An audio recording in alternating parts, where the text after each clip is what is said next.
Assalamualaikum warahmatullahi wabarakatuh. Alhamdulillahilladzi bi ni'matihi tatimmus shalihat. Wassalatu wassalamu ala nabiyil karim wa ala alihi wa ashabihi wa man ittaba'ahum bi ihsanin ila yaumiddin wa ba'du. Orang-orang yang beriman kepada Allah tabaraka wa ta'ala, mereka senantiasa tunduk kepada hukum-hukum Allah. Dan bagaimana sikap seorang yang mengaku beriman kepada Allah Jalla Jalaluh manakala diajak kembali kepada jalan Allah Subhanahu wa ta'ala, kembali kepada hukum Allah dan diperintah kepada kebaikan atau diperintah mencegah dari kemungkaran. Tidak ada pilihan lain bagi orang yang beriman. Apabila diajak kembali kepada hukum Allah tabaraka wa ta'ala, maka dia wajib tunduk atas segala yang datang kepadanya dari Allah Jalla Jalaluh.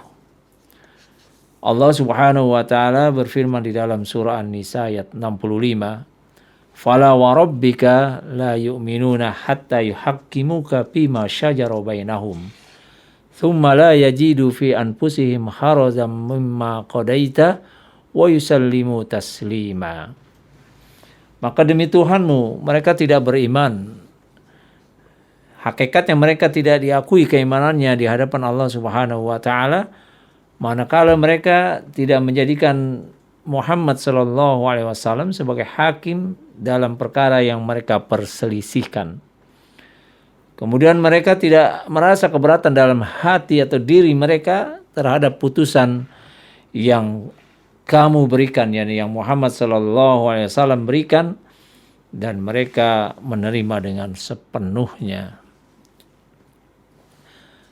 Orang yang beriman manakala datang keputusan dari Allah Subhanahu wa ta'ala, sekaligus keputusan yang datang dari Rasulnya sallallahu alaihi wasallam, sebagaimana termaktub di dalam surah An-Nisa ayat 65 ini, maka tidak ada pilihan lain bagi orang yang beriman kecuali mereka tunduk dengan hukum-hukum Allah, tunduk dengan apa yang dibawa oleh Rasulullah sallallahu alaihi wa ala alihi wasallam. Di dalam ayat yang lain Allah Subhanahu wa ta'ala juga berfirman, "Innama kana qaulal mu'minina idza du'u ila Allahi wa rasulih liyahkuma bainahum ay yaqulu sami'na wa ata'na wa ulaika humul muflihun."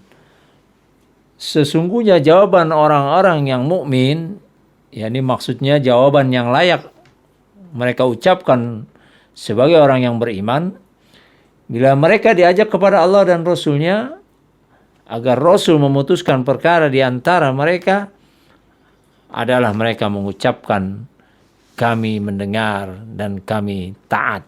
Sami'na wa ata'na, kami dengar dan kami taat. Dan mereka itulah orang-orang yang akan mendapat keberuntungan. Surah An-Nur ayat 51. Di ayat yang mulia ini, apabila orang-orang yang beriman diajak kembali kepada hukum Allah, kembali kepada Rasulnya sallallahu alaihi wasallam, maka tidak ada pilihan lain bagi mereka. Yang kedua, mereka akan mengucapkan dalam hati mereka, dalam perkataan mereka, dalam amal perbuatan mereka, sami'na wa ata'na. Sami'na, kami dengar, wa ata'na, dan kami taat. Inilah prinsip dasar bagi orang yang beriman manakala diajak kepada hukum Allah, kembali kepada hukum yang datang dari Rasulnya sallallahu alaihi wasallam. Wa man lam yakum bima anzalallah fa ulaika humul kafirun. Siapa yang berhukum kepada hukum yang bukan datang dari Allah, maka dia orang-orang kafir. Wa man lam yakum bima anzalallah fa ulaika humuz zalimun. Siapa yang berhukum kepada bukan hukum yang datang dari Allah, maka dia zalim. Allah tegaskan hukum Allah Subhanahu wa taala dan Rasulnya sallallahu alaihi wasallam menyampaikan kepada kita. Untuk itu, marilah kita senantiasa menyiapkan diri kita mengaku beriman kepada Allah, maka sekaligus tidak ada pilihan lain bagi kita kecuali kita kembali kepada Allah Subhanahu wa taala. Sami'na wa ata'na, kami dengar dan kami taat. Tidak ada pilihan lain kecuali sami'na wa ata'na. Subhanakallahumma wa bihamdika asyhadu an la ilaha illa anta astaghfiruka wa atubu ilaik. Assalamualaikum warahmatullahi wabarakatuh.